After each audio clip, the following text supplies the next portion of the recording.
Hello there everyone, Ashnflash here, and today marks a very special day. And I want to look back on it because 10 years ago, to this day, I saw the Lego Movie in theaters. It released on February 7th, 2014, and it is now 2024. 10 years ago.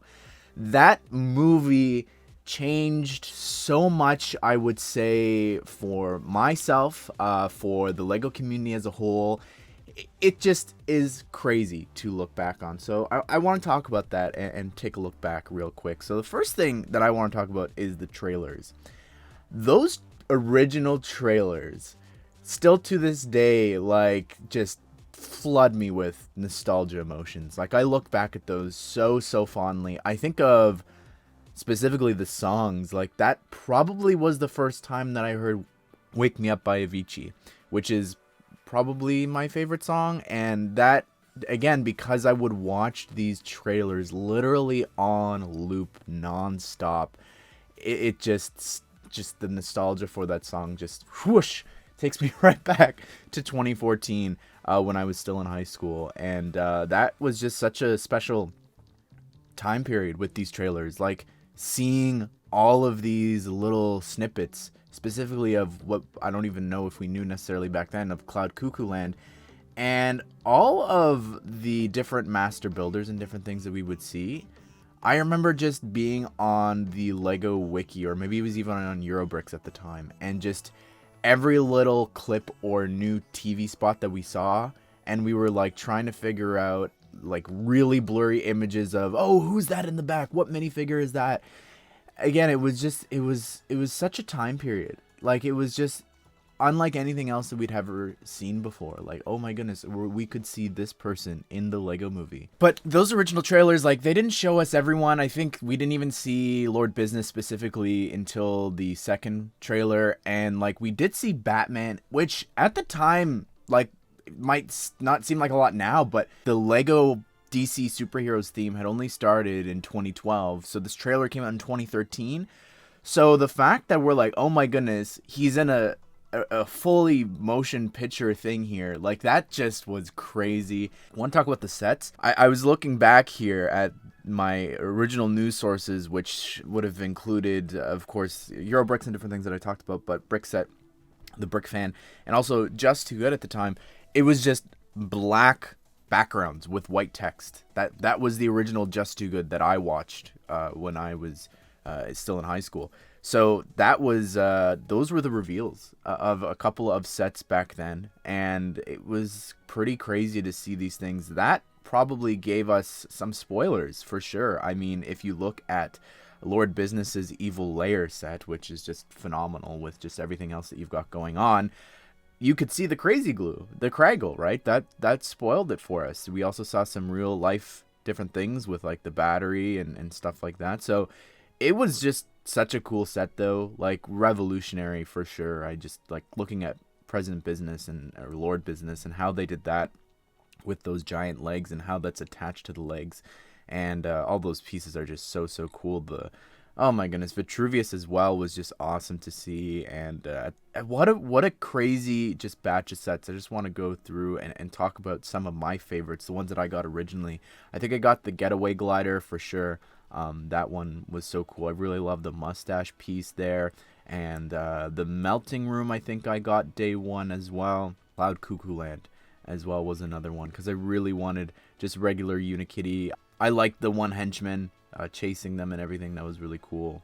And yeah, I think that was all that I got on day one with Lord Business's Lair. You know, after watching the film, and I think maybe as we got closer to it, I was like, oh, I really need Metalbeard because he seems really cool. And then that, of course, came with a micromanager, and then I built my own micromanagers and different things like that. And I remember the second wave of sets being a real cool surprise. I think they were shown off in a book or something like that, if I recall. And the mech, I always sort of wanted. I saw it on discount at some points because as well it was like his first master builder build. But for sure, the thing that I bought from that second wave day one was the Super Secret Police dropship, because I just needed that thing because of Johnny Thunder. Johnny Thunder is what got me into Lego. Like, that was the first theme that I heavily collected. It was also Star Wars, but I like got the full Orient Expedition theme when I was a kid, and him being sort of remastered in a way, back printing more detailed face and different things, or more modern face, I should say, was so cool. Also, I got the Green Ninja, which I wasn't buying Ninjago sets, so that was, like, I was a fan of the show, obviously watched it, but to get Lloyd as a minifigure was really cool as well, and Batman and all the cops and different things. It was a really awesome set. Looking back, yeah, this spaceship is a really cool set too. I wished that I had all their space outfits. I think I've bought the tinfoil Emmett though since. Small but really big wave, which I think is interesting. Then there was the third and final wave, which was this small, really cool and crazy wave. Like, I loved it a lot. Obviously, the Batman and Super Angry Kitty was so cool, that small micromanager, but a Batman with this really cool face, because the other Batman that we got was just a generic Batman, and then we got this really cool and expressive face in this new set, which was awesome, especially with the eyes and everything. It just felt like a Lego Batman movie version. And then we also, of course, got Angry Kitty, which was just hilarious and such a surprise.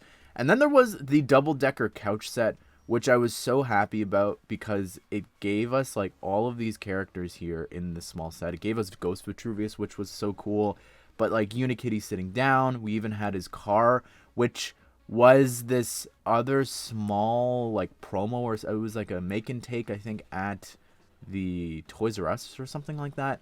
But specifically with the double-decker couch, that was one of the things that I wanted from Metal Beard Sea Cow, which is another set that I look back on, sort of sad that I didn't get, because there's some really fun different Easter eggs and references included in there, and I wish that could have been an anniversary set that we could have gotten this year. But yeah, those are some of the standouts to me personally. Of course, there was a couple of other things, like there was the collectible minifigure series, which was also very special to me, because that was the first ever series that I fully collected. Like, I had gotten maybe a figure here and there, never really felt through the bags until then. My dad and I going to a store called Chapters, which is sort of like the US's Barnes and Nobles, and that bookstore, we went there and we felt through all of the bags, and that was my first time ever doing that. So that was really, really special to me.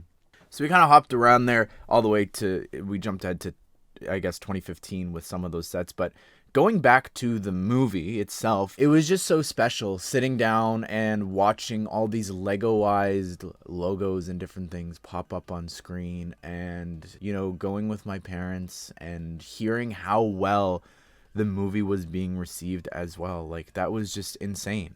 So I'm looking here at articles. February 4th, 2014, before the film came out, Warner Brothers greenlit a sequel to the Lego movie, which would have been the last film that we got.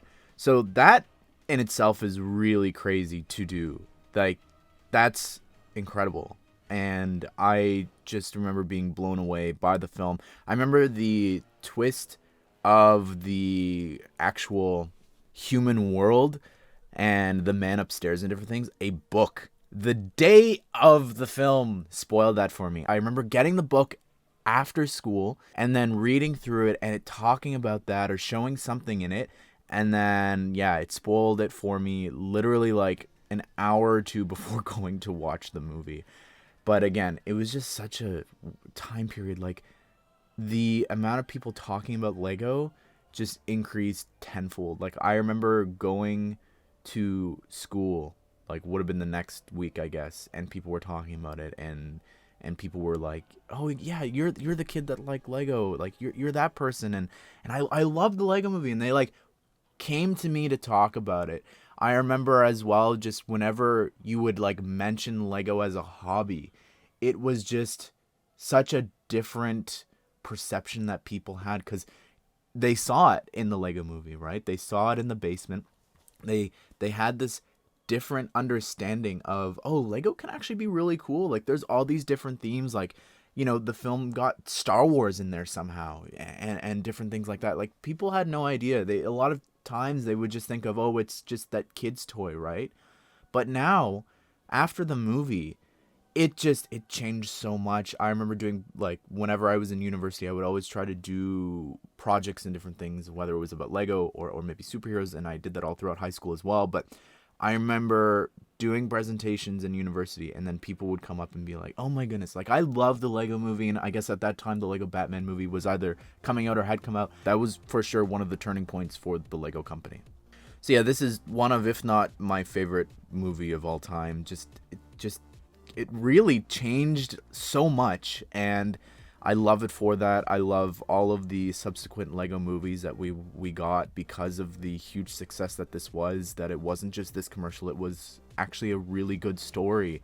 And, you know, it makes me sad that because they sold the rights off, like, I'm pretty sure we're not getting any anniversary anything. Like, a double-decker couch would have been so cool, a little sort of celebratory promo or something, a micro scale sea cow, I don't know, would have been awesome. But unfortunately it doesn't look like we're getting anything this year. I wish that they could honor it and celebrate it somehow. But now we've got Piece by Piece, a Pharrell Williams story coming out in the fall. That's what we're getting now. If you don't know what I'm talking about, got a video about that if you want to check that out. But what do you think of the Lego movie? I watched it recently. It still holds up. It's still so funny. It is gorgeous. It was snubbed at the Oscars. Like, I remember that being a big thing too. I really think that films like Barbie, like, if it wasn't for the success of this, I don't think it would have happened either. I'd love to hear your thoughts on the movie 10 years later. Comment it all down below. Hope you guys did enjoy this video. Hope you all have a great day. I will see you all in the next one.